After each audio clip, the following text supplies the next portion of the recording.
Ma'am எனக்கு மனசு ரொம்ப கஷ்டமாக இருக்குது மேம். ஏமா கஷ்டமாக இருக்குது? பல நேரத்தில் திடீர்னு கஷ்டமாக இருக்கிற மாதிரி தோணும். என்ன காரணம் காரியம்னு புரியவே புரியாது. இனம் புரியாத கவலை. அது ஏன் இனம் புரியாமல் இருக்கணும்?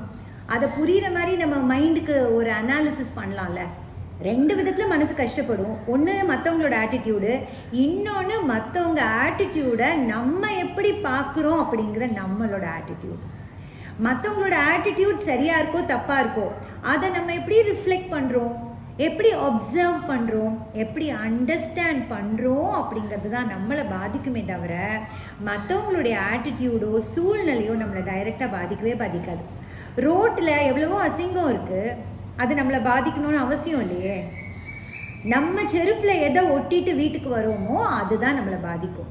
ஸோ வெளியில் இருக்க சூழ்நிலையோ மனிதர்களோ எப்படி இருந்தாலும் அதை நான் எப்படி என் மனசுக்குள்ளே கொண்டு போய் ரிஃப்ளெக்ட் பண்ணுறேன், எப்படி நான் அதை ஒப்சர்வ் பண்ணுறேன், அதை எப்படி நான் புரிஞ்சுக்கிறேங்கிறது தான் என் வாழ்க்கையையும் என்னுடைய மனோநலத்தையும் பாதிக்குது, அஃபெக்ட் பண்ணுதுன்னு மட்டும் நம்ம புரிஞ்சுக்கிட்டோன்னா போதும். புரியுதா? Thank you, ma'am. This gave me some clarity. Lovely.